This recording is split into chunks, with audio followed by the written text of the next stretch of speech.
For the last 20 years, the travel industry has fought over distribution. Hotels complaining about OTAs, airlines trying to push travelers to book direct. Everybody's obsessed with the booking button. But what happens if the travelers stop starting their trip planning on Google and instead start asking AI where they should go? Because if that becomes the normal behavior, which it probably will, the power structure in travel changes immediately. Social platforms are going to be the new OTAs. Whoever owns the moment of intent controls the bookings. Are we going to get a bubble? There are thousands of hotels with hundreds of rooms that still need to be filled. We're going to be focused on this independent, cool lifestyle and luxury, but I have to market like a bank. I think that we can give our 2 cents into the stories that are going on. Will be in your ears and on your screens every Friday morning. Let's do it. Let's roll. This is the gold, bro. This is the gold. What is up, everybody, and welcome to the show. Hey, right before we dive into the episode today, I want to tell you a little bit about Journey. Not because Journey makes this episode of This Week in Hospitality and every episode of This Week in Hospitality possible, but also because I'm on the founding team there. And I want to share a little bit about why I joined Journey, what we're building, and really extend an invitation to you all to, first and foremost, become Journey members yourself, and then also consider applying to be a part of the Journey Alliance. So let me explain very, very quickly what all of this means and why you should care about it. So first and foremost, the reason I joined the founding team at Journey is because I believe something pretty deeply, that the best places to stay in the world typically aren't the biggest ones. It's typically not the flagged properties. They're smaller boutique properties, properties that evoke a sense of deep soul, character, story, right? We've all had these travel experiences where we stay in this property where we feel like the operator, the staff knows us, right? We feel taken care of. The temperature in the room is just right. They saw that we were struggling with our bags and we had couple kids with us, right? And they offered to entertain the kids with some fun little toy that they had stashed behind the front desk, right? We've all had experiences like this. And those experiences are notably different than the experiences that you might get at a standard Marriott or Hilton or Hyatt hotel. The reason why we built Journey is because we believe that the best operators in the world are not properly equipped to compete in this evolving, ever-changing environment that we live in today. I mean, you hear buzzwords all the time, right? What is AI going to do to the little guy? And we believe that actually AI empowers the little guy. AI empowers boutique and independent properties in a way that historically they haven't been empowered. We believe, like, for the very first time, these properties with soul can actually compete in a very meaningful way against flagged and more traditional properties. So what is Journey? If you're not familiar, Journey is a loyalty and guest intelligence platform built specifically for independent hotels, residences, and high-touch hospitality brands. I like to tell folks that Journey becomes your partner in all things AI, your partner in enabling guests to make it a very easy choice, quite frankly, to stay at your property, right? The best independent properties versus the properties where they might have status, right? Or get points or get rewards at staying at, those being, the chain hotels, of course.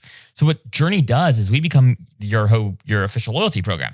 We enable travelers to earn points and rewards by staying at your property, right? And it's not really just about the points. What it's really about is helping give consumers a reason to choose the boutique property, right? And make it an easy choice. So they're not giving up, status that they have with Marriott. They're not giving up the opportunity for a great room at a Ritz-Carlton. They get to pick your hotel, which is the better hotel, and also still earn status points and rewards for picking you. We believe very strongly that the best hotels in the world, the best residences of the world, are ones built by operators who care about the story of the place, right? And so we want to help you tell that story. We want to help give you the intelligence to make every guest your best guest. We're living in a dynamic world where, for the very first time, you truly can personalize every experience, every part of the stay, down to the individual traveler.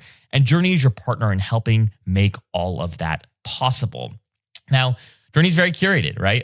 We really do want to partner with the best. And so we don't take on any hotel that asks to join our program. In fact, we turn down about 60-70% of folks who do apply to be a part of the alliance. But if you're listening to this episode today, if you've if you like This Week in Hospitality and you have an independent property that you believe has soul and a story to tell, we'd love for you to apply to be a part of the Journey Alliance. You can do so at journey.com/alliance. And if you reference that you are a listener and a fan of This Week in Hospitality, we're going to move you to the top of the curation review list. And then also, if you are accepted into the Alliance and you join the Alliance program, we've got a special gift and really exciting opportunity to share with you for those who qualify and join the Alliance. So if you want to learn more about what we're building at Journey and why we're building it and why we believe now is the time to build a program that enables you and empowers you with deeper guest insights, right? Doesn't hoard guest data, which the traditional OTAs do, right? And the traditional loyalty programs do, then I want to invite you to check out journey.com/alliance. You can connect with one of my team members there, or, you can just comment on this episode wherever you're listening to this podcast, or find me on LinkedIn and I'd be happy to answer any questions you might have. But really encourage you to check out Journey. Again, Journey makes this episode and every episode of This Week in Hospitality possible. All right, guys, enjoy the show. Check out Journey and let me know what you think. Take care. Bye. All right, everyone, welcome back to your favorite podcast of the week, of the month, of the year. We are down in Amigo, as we are more than I'd like these days, to be honest, guys. But Sir Edwin is currently on a flight back to Europe from the States, so couldn't join us today. But we've got Ben Wolf and Scott Eddy and yours truly, Zach Busickers, here with you today. Scott, I was trying to tag you on last week's episode on LinkedIn when I did my post promoting the pod. And I spent like 5, maybe 7 minutes trying to I'm like, did I forget his name? Is his name not Scott? And I was like, maybe he changed it to like Mr. Scott. Like maybe Mr. and Scott is like his new first name, right? Did he go Eddie Scott? Like I tried all these variations. Come to find out, like you've been like LinkedIn banned, man, or something. Like what happened? What's the story there? So first off, let's just address what you just said. So my life is only worth 5 to 7 minutes to you. So other than that, I'm like, it takes longer than that. I'm not looking anymore. Hey, that's a long time in social land. Okay. For tagging, that's an eternity for tagging. Right.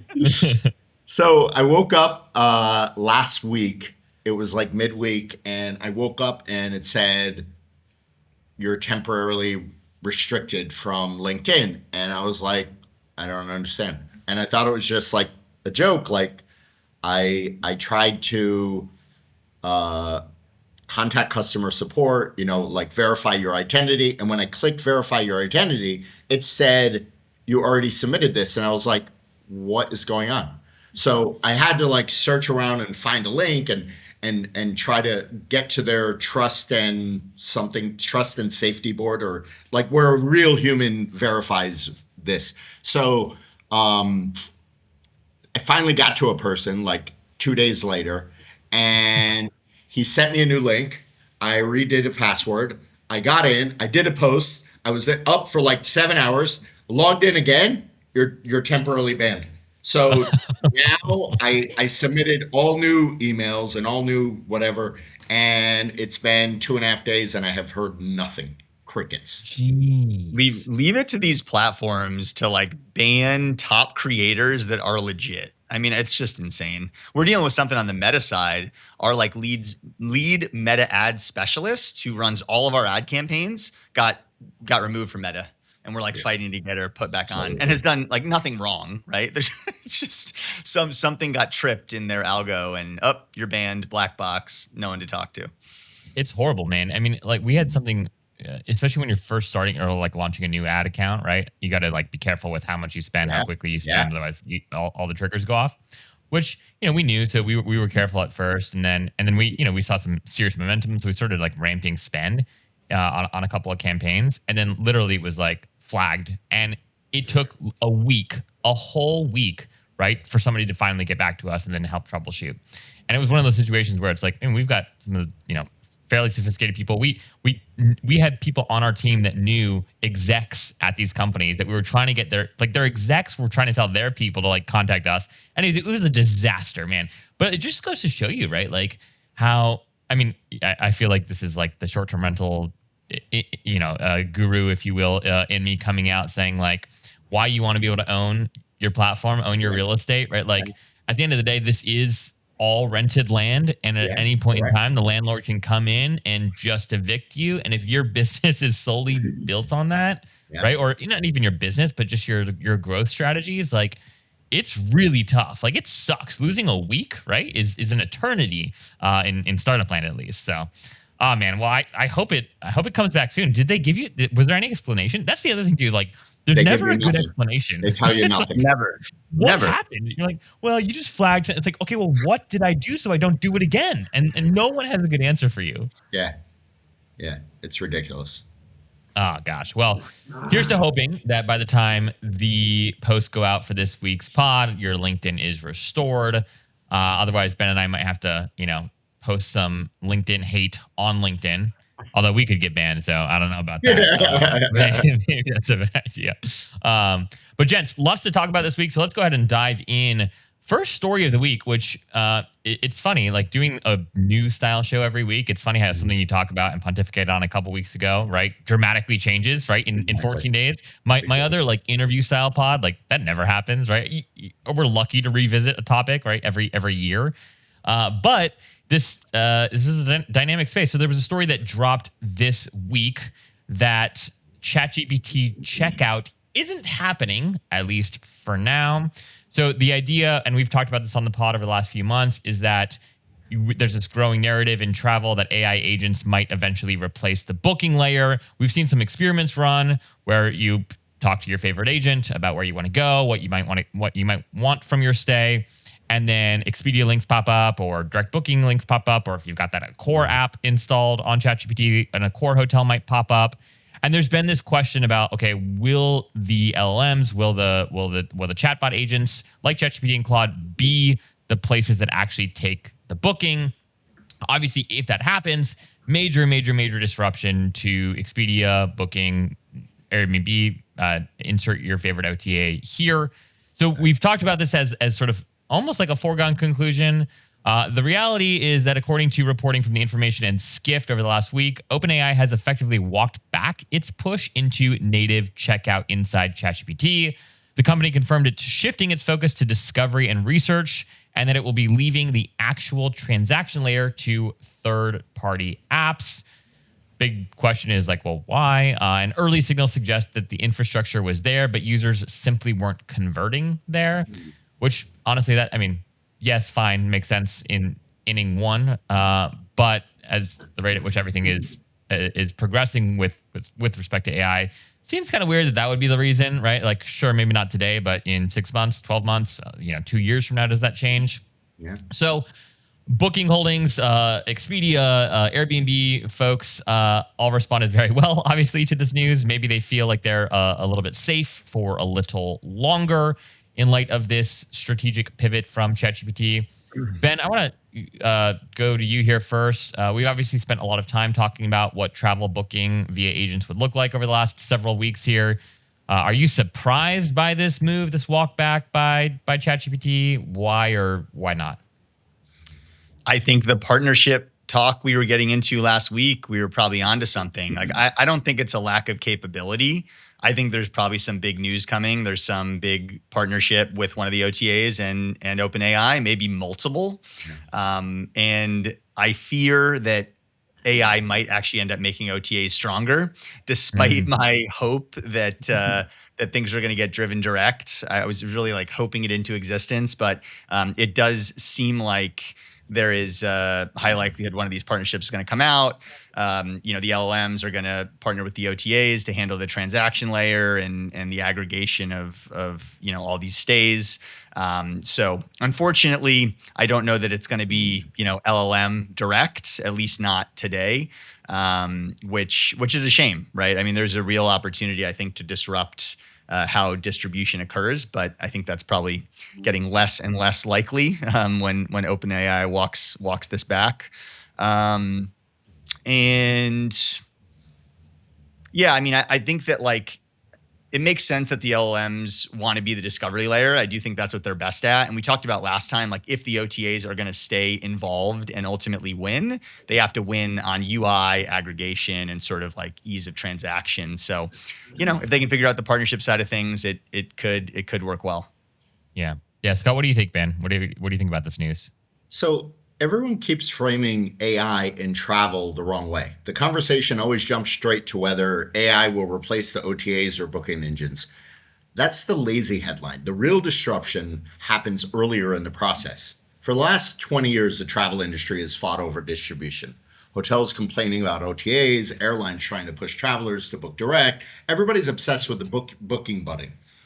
But what happens if the travelers stop starting their trip planning on Google and instead start asking AI where they should go?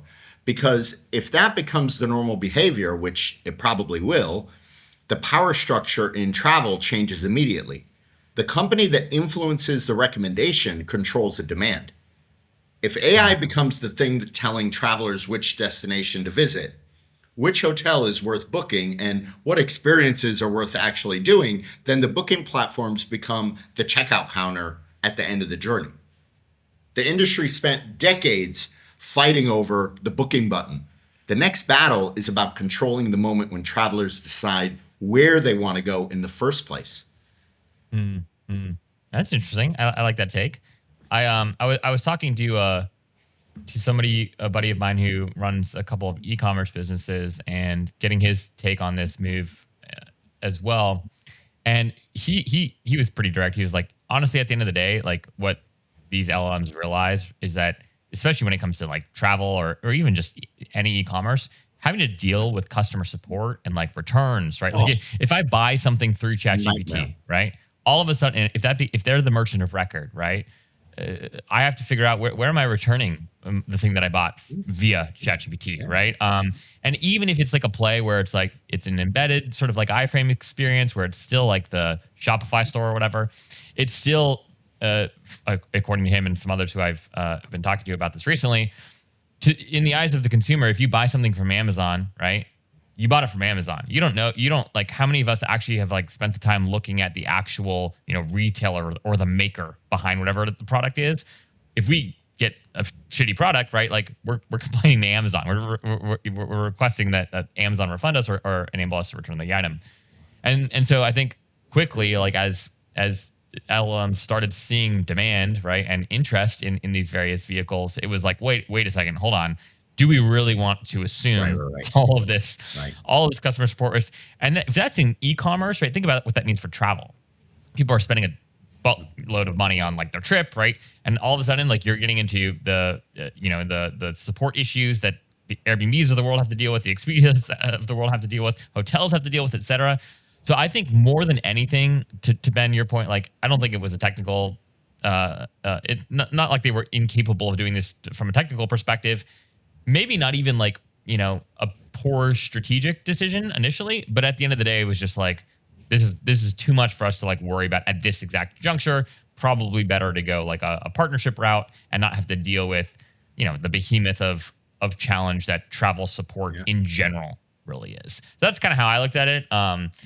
But yeah, maybe there's a big partnership announcement coming up. Maybe 2 years from now, this totally flips and we're all booking through our agents and they figured out the customer support piece. But I feel like that might be what's behind this as well.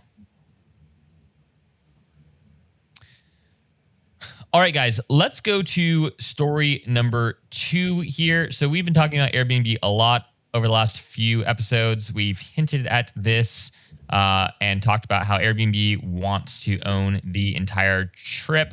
Raffi Ali, again, our favorite journalist to quote on this pod, he wrote an op-ed this week, basically like after conversations that Airbnb execs had at ITB Berlin, a huge travel conference that was in Berlin over the last week.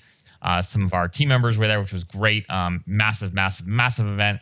And basically, Raffi's like analysis at the end of the day is that Airbnb says it wants to accelerate growth back above 20%, but the numbers show that the company has actually been slowing down for 4 straight years, from 40% growth in 2022 to roughly 10% growth in 2025.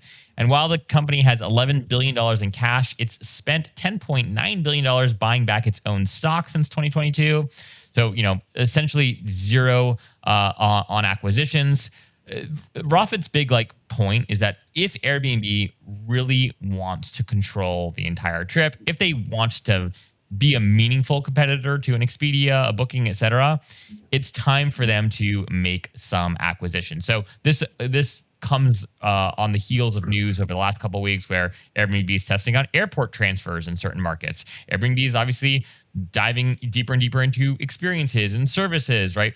So there's all these hints, right, that the platform wants to be more than a place to book a vacation rental. There's lots of experiments being run, and now they say they want to control the entire trip. And Raffi says, great, if you want to do that, go buy some companies. go take your cash and go buy, right? Maybe not an Uber, but the third string, no named car service company, rideshare company. What is the one? Is it Laylo or Vevo or something like that? There's one in the DC metro area that popped up recently. Maybe that would be interesting, right? So Scott, I want to go to you here first. We've again been talking about Airbnb for the last several weeks from a variety of angles and perspectives.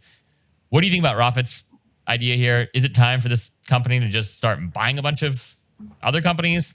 That has worked well for companies in the past. It's also, Airbnb's not been very great at acquisitions. You think about, right, luxury resorts that they bought. You think about even Hotel Tonight, right? These platforms, the brands have sort of just dissolved. And from folks I've talked to, big question mark whether or not they've been successful or they've really just been defensive moves, quite frankly, defensive acquisitions.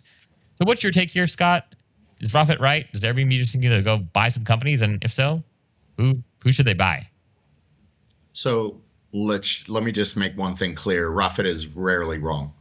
He's very intelligent in this industry. I love everything he puts out, and he's right on this one. He's right. I mean, but one thing I do love about Brian is he tests everything.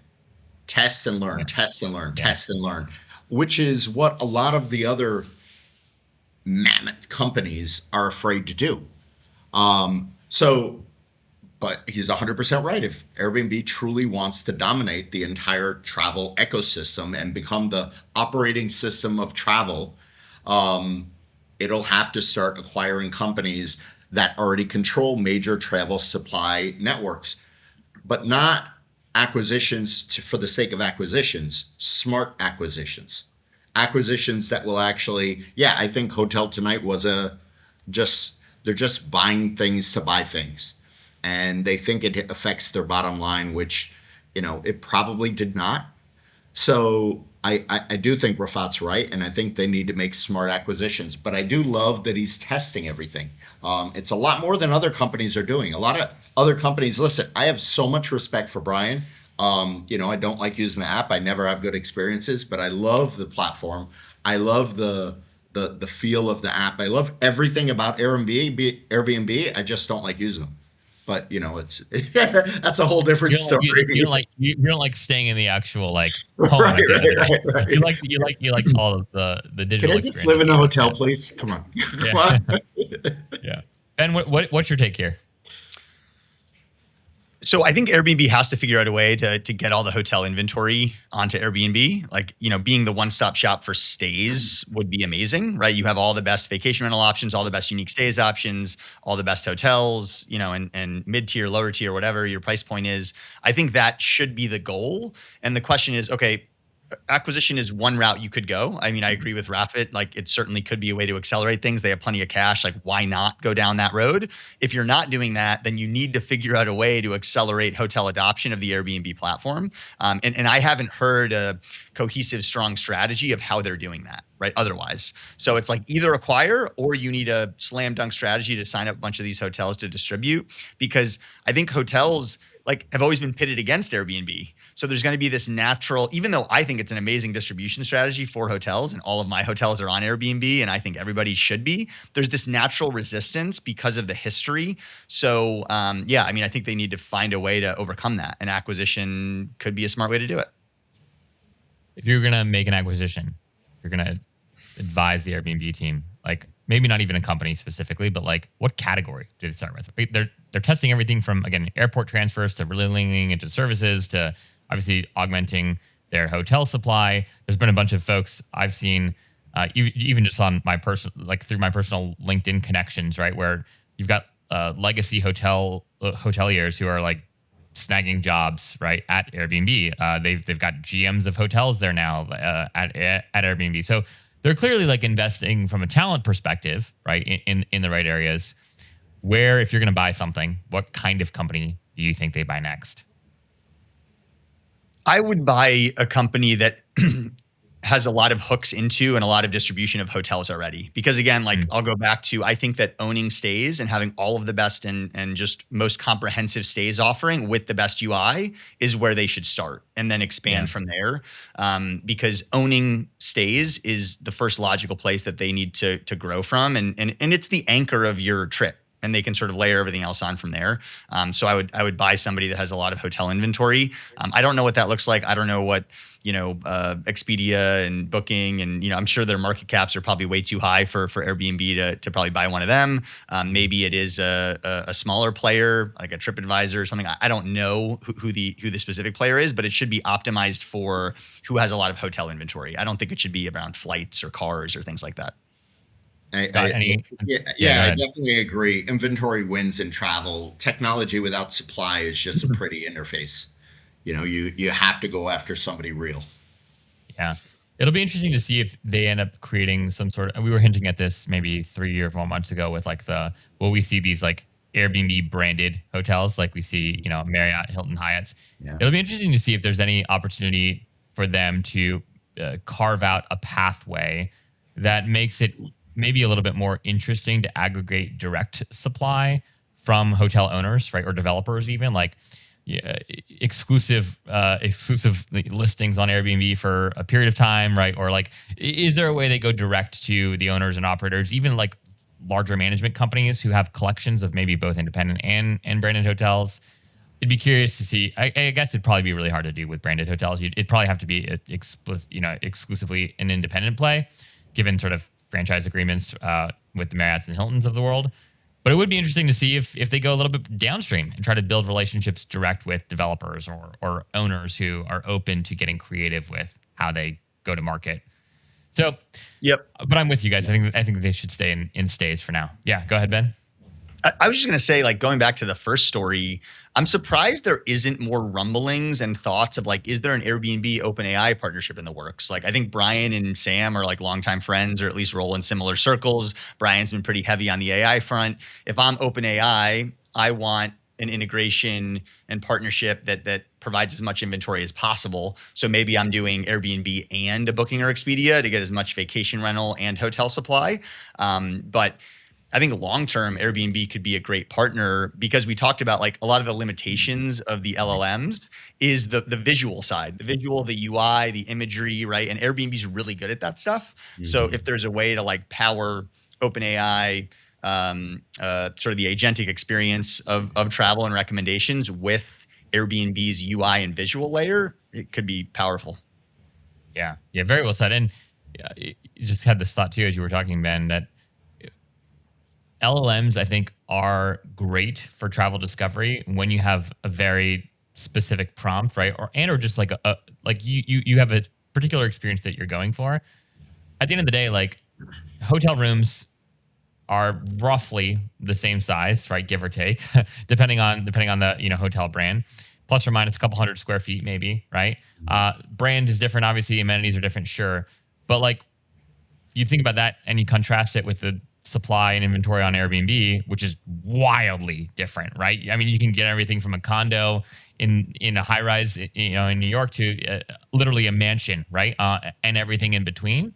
And so, to your point, maybe that is actually a very smart first move for OpenAI or maybe Claude It's funny that Claude like never comes up in any sort of these like consumer facing travel conversations. Whereas I feel like the enterprise world, the business world is like obsessed with it right now. But Claude could also strike a partnership with any one of these companies. But point being that it might be actually like the best fit partner is, hey, go after a partner that has truly differentiated supply, not just, a different hotel brand to offer the consumer. I definitely think that Brian has already started talking with them behind the scenes for sure. There's no way that I mean, it's impossible. He's too forward thinking. He loves to play and tinker and put out crazy press releases. Like it's impossible. It's just so slow. I don't understand. Like that's what I don't understand. Is like, I mean, they were flirting with Expedia right already. They've been flirting. I mean, TikTok won booking, right? Like I don't know. It just Airbnb was also Brian's also prideful, right? Like he's like, which is great. I think one of his strongest attributes. But like, I don't know. I'm just surprised it's taking so freaking long to see quite frankly, any consumer facing AI move at all from Airbnb. Like it does not exist today. Now, tomorrow when this episode drops, like, Of who course. knows? Maybe Of course. that's how it's gonna happen. But Of course. all right, guys, I want to talk about a little bit about airlines loyalty. There was an announcement this week, specifically around United, that United is revamping their airline loyalty program, their Mileage Plus program. It's the largest and most significant overhaul to the program in over a decade. And the changes heavily favor travelers who carry a United co-branded credit card. So starting in April, travelers without the credit card will earn fewer miles per dollar spent, dropping from 5 miles to 3 miles. But travelers with the credit card could earn 6 miles per dollar or more, and they'll get discounted award tickets, sometimes at least 10% cheaper. United will even reserve certain award inventory, including some long-haul Polaris business class seats specifically for cardholders. In other words, this airline is making the loyalty program itself a credit card acquisition engine. And this shift comes as the competition for travel credit cards has exploded with products like Amex's Platinum Card, Capital One's Venture X Card, Chase Sapphire Card. Everyone and their mother has a credit card these days. Everyone and their mother is competing for the affluent traveler, the affluent frequent traveler in particular. I wanted to bring the conversation to this group because we see strong competition on the credit card space between like major banks and also the airlines. I feel like, and maybe this is just my own perception, I feel like the hotel branded credit cards just like are falling behind, if you will, in this race, right? So you got your Marriott card, you've got your Hilton card, you've got your IHG card. They all have like pretty like basic now benefits across the board. There are perks that are a little bit better on some than others. But you contrast that with like a Venture X card, or you contrast that with even this latest move from United. What are your guys' thoughts on hotel co-branded credit cards? Maybe we'll go to you here, Ben, first with this one. Do you think that we'll see a similar move play out in hotel loyalty? Will Marriott start saying, hey, if you got the Marriott Bonvoy card, right, you get plus X number of more nights than if you don't have the card? I guess maybe react to the airline story first, and then draw any parallels that you see in the hotel space. So I think it's long overdue for United. I think they're pretty far behind. I mean, so I looked into this recently. I went all in on airline credit cards because I'm pretty much getting all my hotel stays for free now. So it's like, how do I optimize for status? I'm traveling a lot more. So it was all about airline credit cards. We have a lot of business spend. I have a decent amount of personal spend too. So I actually went all in on American and Delta. And part of that has to do with, the hub, what Austin has the most flights out of and all the rest. But a big consideration, because United has a lot of flights out of Austin too, a big consideration was the points per dollar economics on not earning miles. I don't care as much about the miles. It's about the PQPs, right? The qualifying points for status. Qualifying points. Yeah. That's like more of what I care about. And, American is loyalty points, and Delta, it's what, like medallions or something like that, right? So it's the things that actually get you to better status. It was just a much harder path to hit the spend to get to United's top, top status layer than it was for American or Delta. So that really turned me off, even though United is Chase, and I all of my business credit cards are with Chase. So I, sort of pushed aside that sort of operational challenge of working with a Citi or Amex because of just the ease of earning status with the other airlines. So I think United's probably just trying to catch up because their cards have been a lot less, attractive for somebody trying to optimize for status. Scott, what about you, man? So if you're asking why hotels are not moving quick, because hotels are freaking dinosaurs. Because they don't do anything quick. They don't make decisions quick. They need 15 approvals to go to the bathroom. So banks have ruined loyalty programs. Airlines realize something incredibly powerful, by the way. Flying passengers is expensive. Selling miles to banks is extremely profitable. Banks buy billions and billions of dollars worth of airline miles every year so they can offer them as rewards on premium credit cards. That partnership transformed loyalty programs into massive financial business. This is no longer about loyalty. Now we're seeing airlines push that model even further. Travelers who participate in the airline credit card ecosystem earn more rewards. So at the end of the day, they're about acquiring high spending customers for financial partners. The end. It has nothing to do with flying anymore. Nothing. Zero. I'm a big Star Alliance guy because I'm in Europe and Asia a lot, and Star Alliance, if you're out of the US, Star Alliance is the one. So United is my US carrier. It's a nightmare because once again, only the high spending customers win. So it's again, they're pushing the middle even further out. I mean, we're becoming an industry where they're just not caring about the middle anymore.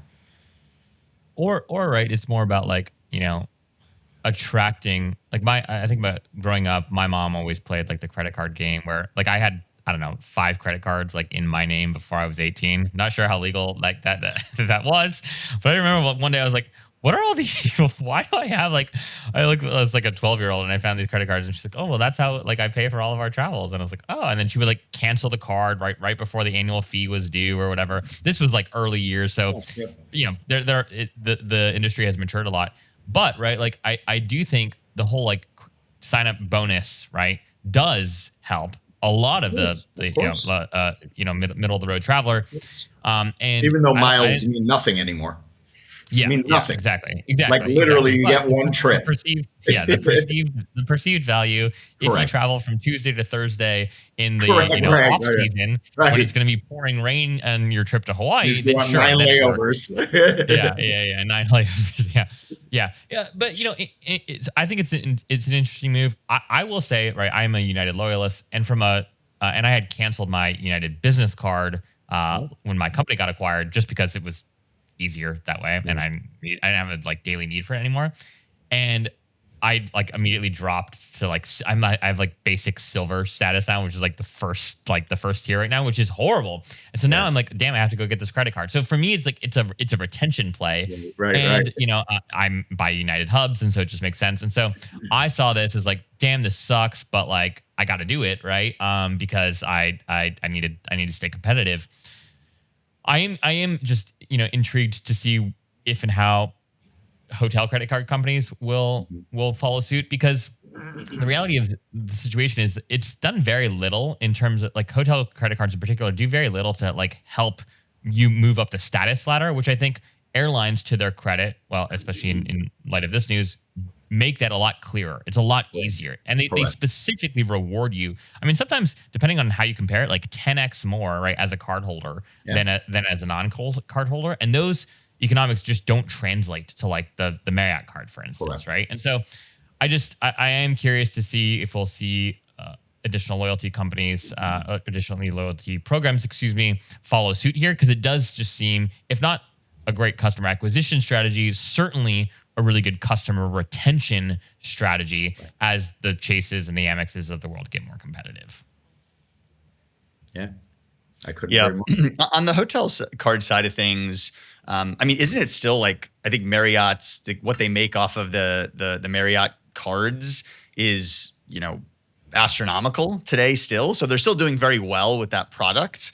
It's very profitable. Yeah. Yeah, it's it remains to be seen, I think, like how much staying power there is. Like I know, my dad, I feel like prior generations were locked into spending more points and trying to earn points for hotels. And frankly, I was when I was younger. When I was at McKinsey, it was all about the Starwood card, right? And like racking up hotel points.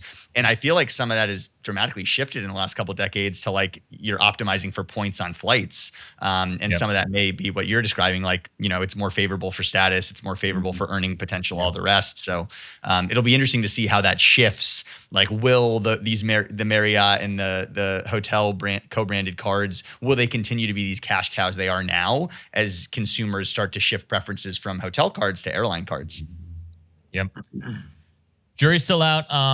It's a very dynamic card ecosystem, though. I think that's the big takeaway: is everyone's fighting for the consumer, the frequent traveler consumer dollar in particular. And I like every once in a while when you see an airline or a hotel kind of fight back against, like punch back a little bit against the Amexes and the Chases of the world, just because I think it keeps the industry more competitive and dynamic and whatnot. And hey, we're talking about it, so win-win. Speaking of affluent travelers and consumers, Scott, I want to go to you with this next story. This was a fun one I stumbled upon this week, titled "Why Private Islands Are Reshaping the Cruise Industry." So there's this interesting trend happening right now for those who are into cruises. And full disclosure, I've never been on a cruise. I really want to go on a cruise, but never been in it. So I know nothing about this world. But Scott, I know that you're a savant when it comes to all things cruises. So there's this big trend underway right now, and the trend is around private islands. So according to Travel Weekly, cruise lines are increasingly investing billions of dollars into private island destinations that they can fully control. And it's not just about luxury anymore. It's really about customer acquisition. Executives at these companies say private islands are helping cruise companies sell shorter trips to first-time cruisers, like 3-night weekend sailings. Royal Caribbean, for example, has been advertising these trips during NFL games, promoting cruises that are essentially weekend vacations with a stop at a private island.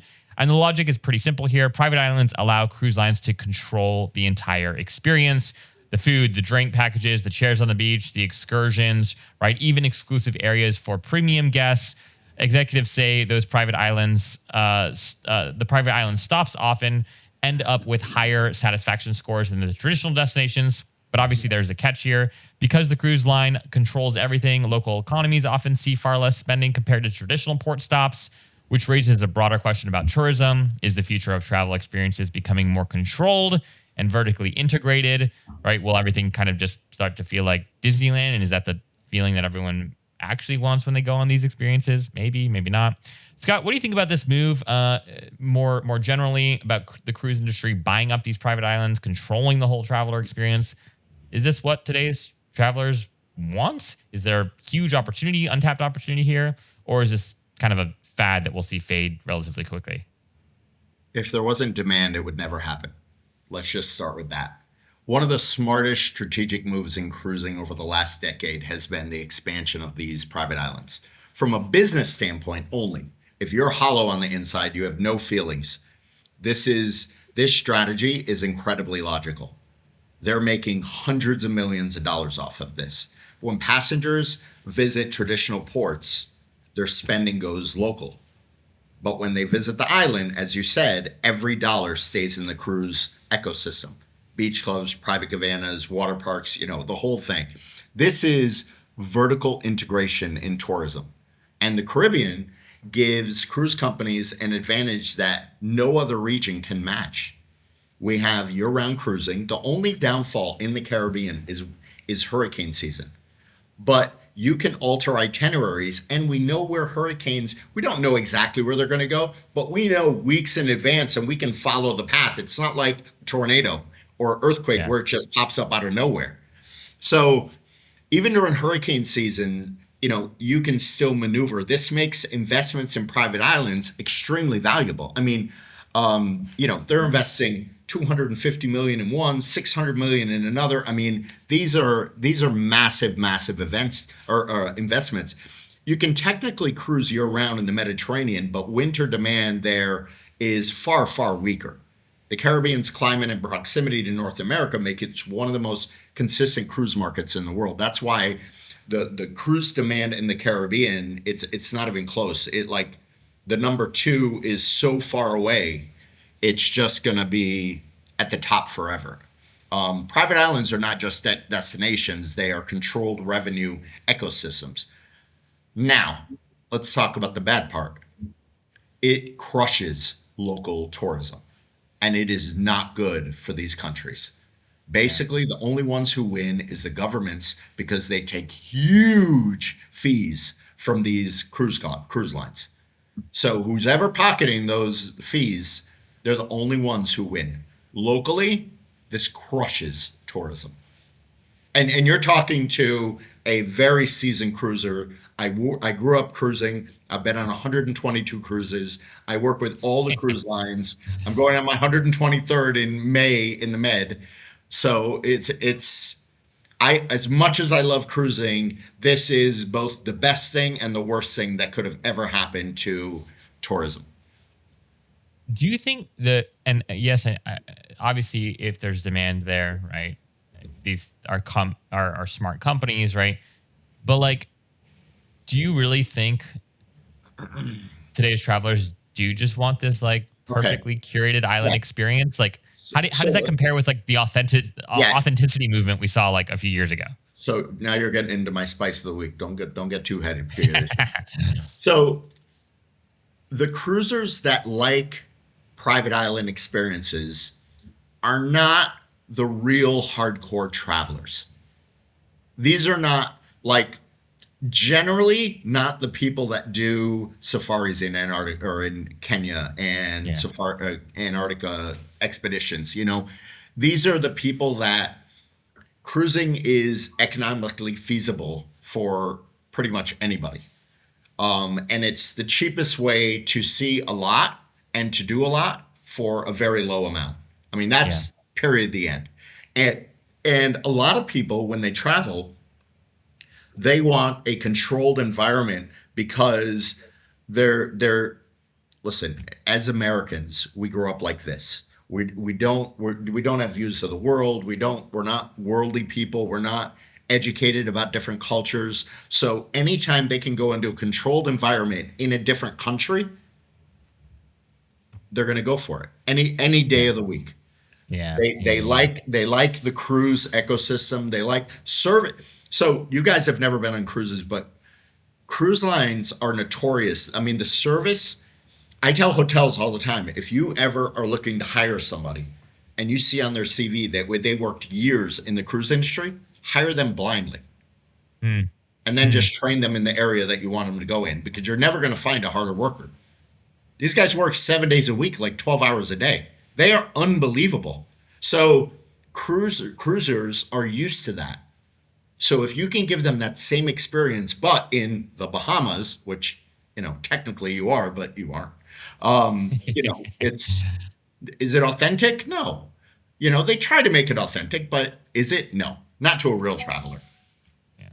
Ben, what's your take here? And I'm specifically interested in your take generally, but then also your take as like a dad now of two young boys. Like, I feel like my wife's, I always swore off, like we're never going to do Disneyland. We're not going to do that stuff. Like, we're going to go take them to real adventures. And now she's like, you know what? And she was the same way. She's like, no, you know what? Disneyland, it sounds kind of good. A Disney cruise, right? These fake things, right? And now, not to knock on Disney cruises, because I hear they're actually pretty awesome, but like, They're point being, like tremendous. the safe, like the bubble, right? It's like, keep it in the bubble. Like, so Ben, what do you think more generally about the story, and then also just your personal view on the industry, on how, whether or not how you travel has changed now? Ben's booking a Disney cruise right now on his phone. So look, I think the populace at large agrees, the most exciting developments in hospitality today, they're not building hotels, they're building worlds. And I think that, like, that's what people want. They say they want authenticity. They actually want curated authenticity. Specifically, the luxury traveler, they want all the comforts of home. They don't want to deal with the friction, right? And that's where a lot of the spend is moving. But to Scott's point, like there's probably a lot of the middle that wants that curated, authenticity, world building experience as well. So yeah, look, as a dad, I want my kids to have authentic experiences and be exposed to cultures. But at the same time, like there's a wonder and a fantasy created in these worlds that I think can also, increase imagination, right? Like, I think there's like an imaginative element that is a net positive for a kid, even if it's a little bit contrived. So, I don't see a huge problem there. From the low, and you're seeing it in hotels too, not just cruises. And cruises are arguably like the most bubble world building type experiences there are. Sure. So it only makes sense that like they're going to extend that to the destinations they're going with private islands. But even with hotels and resorts, right? You're seeing hotels left and right that are crushing by buying 1,000-year-old Italian villages and turning the entire thing into a resort. American ghost towns, ranches with hundreds of thousands of acres or at least tens of thousands of acres, right? And turning that into this curated sort of ranch landscape hotel experience. So these are the best performing properties in the country and the world. So, on the hotel side, it only makes sense to continue to vertically integrate on the cruise side. And how it affects the local economy, like I don't know. I don't pretend to be like a economist and understand all the factors of how that's going to play out. I do think it's going to still create a lot of jobs. There's going to be a lot of tour operators and experience operators that, are still going to be able to work at these places. It's certainly going to hurt the local restaurants and the local hospitality establishments that are not part of this world building ecosystem. However, I do think guests want local in terms of their food, in terms of their, supplies, things like that. So I think that like local suppliers, farmers, et cetera, may still benefit because, these private islands and all the rest, they're probably not growing everything, but guests may still want some version of farm to table, food transparency, et cetera. So I think it remains to be seen like how much the local tourism economy gets crushed. But, restaurants and true hospitality establishments are surely going to feel the pain. You would be shocked at how many islands in the Caribbean import their fruit and vegetable from other islands. You'd be astonished. Like it's unreal. And going back to what you were saying, this is why you're seeing all the branded hotels popping up in Rwanda and Kenya, because these high-end safaris. Look, I got news for you. I have no desire staying in a tent being bitten by ants all night and mosquitoes. Like I do want to come back to a 2-bedroom villa with a hot tub, like after a long day of doing 2 drive safaris, I represented all the Fairmont properties in Kenya for 4 years. So I had the unfortunate times of flying to Kenya and doing safaris twice a year. It was ridiculous, but it was exactly like that. Like you have how these big mega yachts have these trailer yachts that carry all the employees and all the toys that the big yacht plays with. So when you go out on a safari, like when you go out for breakfast, like you're eating breakfast in the bush, you have another trailer car behind you that has like the table and the chef and like it's like a pop-up restaurant underneath the tree. It's like unbelievable. But yeah, these are really, really crazy. There's also one other thing I want to mention. There's a company in Mexico who's a client of mine, actually, Vedanta. And they started out as a timeshare, but now they're moving into traditional hotel space. But they built these cities. So they've been around for 60 years or 50 years, something like that. And they have like 2,500 acres in Nueva Vallarta. They have 4,500 acres in Riviera Maya. And they are cities. There's like 10 towers, all different levels, like high end, medium, whatever. Like if you go back and look at one of my walkthroughs, like I walked through a 4-bedroom and it was like 20 something thousand square foot. It was like so ridiculous. But their ecosystem is so big and they do such an amazing job of bringing that authentic experience inside. There's like local shows every day. The whole staff is local. The owners are one of the oldest Mexican family. They're like really like do it right. They got to a point where each one of their properties, they actually licensed Cirque du Soleil to create a custom show for them. They built, theater worth 200 million just specifically for Cirque du Soleil, and every night they have two shows of Cirque du Soleil. We just shot their shows. I mean, it's so crazy. And now, because they have that big ecosystem, they are launching a cruise line in April, and that's what we're doing in May. Very small, very high end, only 200 cabins, but that Vedanta Mexican experience in the Mediterranean now. So it's like, yeah, the bubble, hotels are doing it. That's a hotel. They're doing it. It's wild. I think we're really just at the beginning of the whole world building. Like obviously there have been maybe even like Disney from an array of perspectives kind of has owned sort of the controlled building of this supernatural magical sort of experience. And by the way, because you kept mentioning Disney before, you kept mentioning Disneyland. You're not going to Disneyland. Disneyland is like a speed bump. You can't even see the Disney castle World. from the parking lot. Disney World, There's a big difference. There is such a massive difference. I have been to Disneyland as an 18-year-old. My grandfather bought us, and I was like, I actually was very impressed. The creative experience person in me was impressed. But yeah, anyway, the point I'm really trying to make is just I do think world building, right, as we've been talking about for forever now, is sort of this next big frontier, and seeing how those worlds expand at sea, at land, in the sky, right? It's exciting time. I also think it is the last frontier, like being creative and whatnot is, I think, this last strategic frontier. As you're not going to have a technological advantage. Like you're not necessarily even going to have a distribution, advantage anymore. It's really going to come down to your brand advantage. So we'll see. Wait. Hold on. Did I catch this that Zach Bouzicruz has never been to Disney World? I've never been to Disney World. Who wants to take me? Have you been? Hawaii. Have you? Yeah. I went when I was a kid. Yeah. You had such a deprived childhood. What's wrong with you? I know. Okay. Hey. You got to go with your kids, man. You gotta go. I do. Yeah. I know. I got to figure it out. Although right now it sounds like hell with like a It was 3-year-old and only- 1-year-old.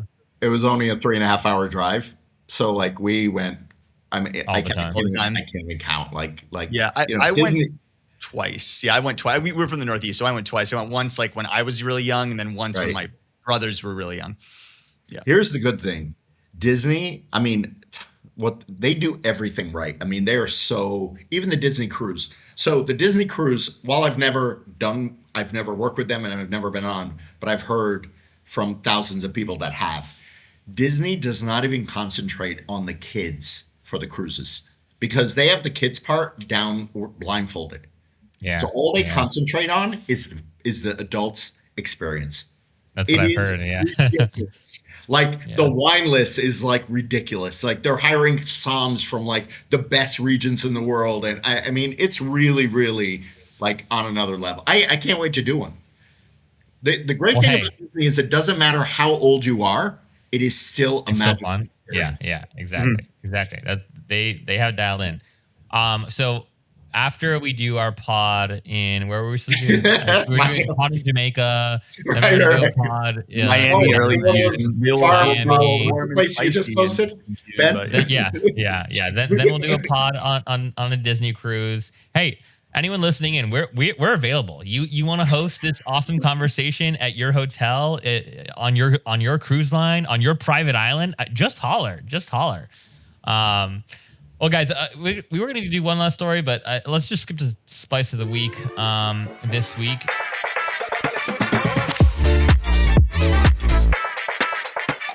Who wants to go first? Scott, you mentioned that you had one. Ready? Let's go. Yeah, Let's go. I mean, we already talked about it a little bit. The travel industry loves the word authenticity, right? Every destination claims to offer authentic experience. Every brand claims to deliver authentic travel. But look at where tourism is going. Private islands, mega resorts, carefully designed tourism districts, right? We're building environments that are more controlled and curated than ever before. Travelers say they want authenticity, but when it comes time to book, many of them choose convenience, comfort, bubbles, and predictability. So the real question becomes this: do travelers actually want authentic experiences, or do they want the feeling of authenticity inside environments that are carefully designed to be comfortable? The latter. Yay! And to be able to say they had an authentic experience. Hey! Yeah, Scott, Hey! I don't know if you were peeping the comments of my last. I don't know if you already kicked off LinkedIn or not, but me and Bashar were having a back and forth in the Really? comments. Yeah, about AI and like it's inauthentic, and I was kind of pushing back, like, well, Right. isn't a staged photo of your hotel with models also inauthentic? Like, where's the authenticity line? And I just kind of threw in there like authenticity and like authentic is the most like overused travel buzzword there is, and I got no reply when I went there. But Maybe he got restricted account. Yeah. yeah. Dude, folks have been ripping on us a little bit. Did you see the guy who posted about responding to my comment on Kimpton being this like boutique brand? It's cool to see. I love seeing people's takes though. Like we've had a few other like notable hotel players that are saying, hey, I totally disagree with this sentiment, but I love the interaction. I love the conversation. Oh, it's great. If you're not getting some of that, then you're being way too safe. So I think it's great. Correct. And look, like they're pushing us to hold the brands and those that get acquired and stuff to a higher standard. Great. I'm down to be held to a higher standard in terms of those takes. And look, I mean, Kimpton has been watered down from what it was. Sure. It's not what it was, but it doesn't mean it's not like maybe the best of the worst in terms of the acquisition dilution.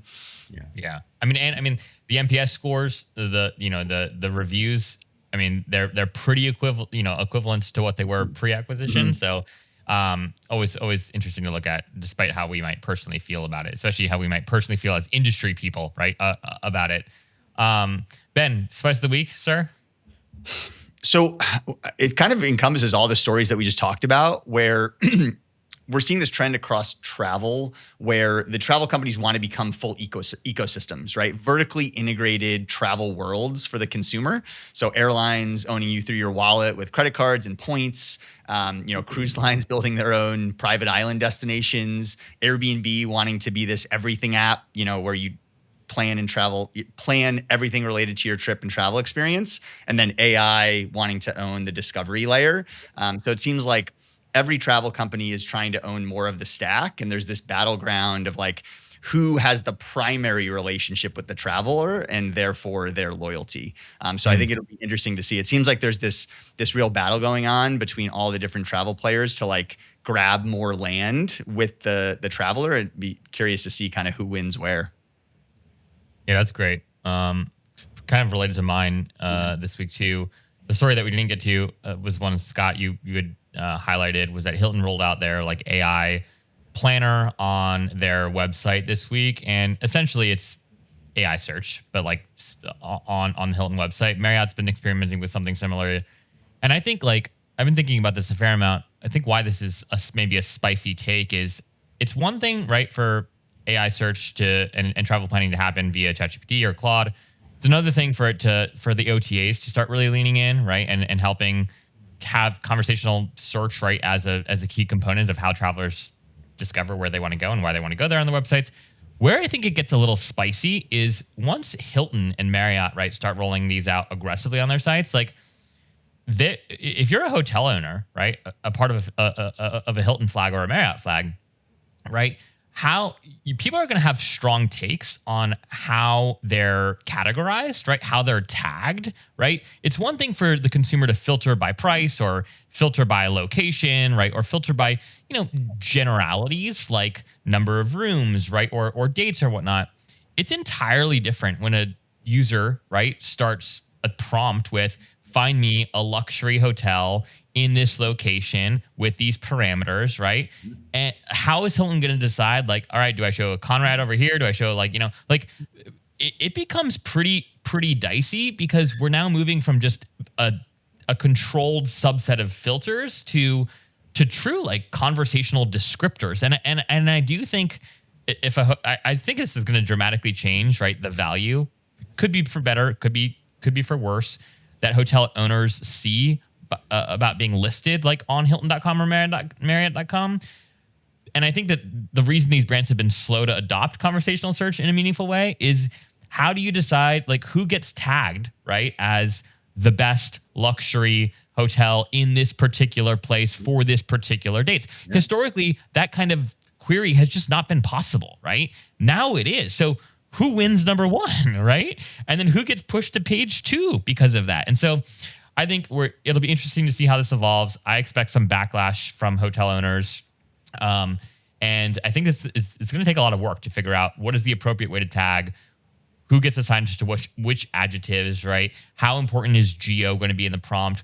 Will these search bots on these platforms kind of be a little constrictive of like every prompt has to include like at least a location, this kind of a descriptor, right? This kind of price at first, right? Or will it be sort of a free-form box from the beginning? So I don't know. I'm excited to see what happens there. Maybe that's why they want to partner with the big LLMs, because then there's plausible deniability. Like, it wasn't our algo. Of course. Right? There you go. I think you're not wrong, Ben. Yeah. I think by the end of the year, every major hotel brand will have something going on with AI, like some sort of partnership. And again, it's just like Airbnb, they're just testing. Like, this is not in concrete. They're not signing 10-year deals. It's not like a NFL contract. You know, it's testing. If it doesn't work, you pull the plug. I mean, look, hey, the Pentagon just traded Claude for ChatGPT, right? And that no long-form contracts there, right? And if they can get out of it, I think a Hilton or Marriott can. But yeah, very interesting time, guys. Appreciate the time this week as I do every week. Edwin, we missed you, man. Hope your travels are going well. Can't wait to have you back on the program next week. As always, ladies and gents, thanks for tuning in. Subscribe to this podcast. It really helps us just expand the show to more folks. Comment, let us know what you liked about the show. Share it with a friend. Tag us on social. Join the conversation on LinkedIn. You won't be able to tag Scott unless something hopefully changes by the time this episode drops. But you can find Ben and I there. And then, of course, you can find Mr. Scott Eddy on all other channels. We will have all of our social handles linked in the show notes as well. Can you tag every LinkedIn executive when you upload this on LinkedIn, please? Yes, let's do that. And actually, that's the call to action. I need people fighting for me. Come on, I'm in jail. Fight for Scott, right? Free Scott. Free Scott is free Scotty, right? That was like the Scotty Scheffler. There you go. I love it. That could go viral. You guys are the kings of viral. So let's do this. All right, guys. Thanks so much for the time. Thanks for joining us this week. If any part of today's conversation sparked an idea or helped you think differently about the industry, we'd love to continue the conversation. You can find each of us on LinkedIn, on X, on Instagram, or whatever your preferred social platform of choice is. Links to all of our profiles are in the show notes below. This Week in Hospitality is presented by Journey. Journey is a loyalty platform built specifically for independent boutique hotels and high-touch hospitality brands. Our mission is to give operators the same powerful rewards engine, data intelligence, and guest insights that major chains rely on, without asking them to give up the individuality, the soul, and the story that makes their property so exceptional. At a moment when travelers are craving unique, meaningful experiences and operators are navigating rising OTA costs, fragmented data, and shifting expectations, Journey provides a unified ecosystem that strengthens guest relationships, increases direct bookings, and helps independent properties thrive on their own terms. We're building a global, curated alliance of exceptional hotels, villas, and residences, a network that rewards exploration, empowers individuality, and gives independents the scale that they deserve. If you're an owner or operator of an extraordinary independently owned and operated hotel or residence, and if you want to see whether your property is a fit for the Journey Alliance, you can learn more and apply at alliance.journey.com. All right, friends, we'll see you next Friday. Until then, keep building experiences that are worth remembering.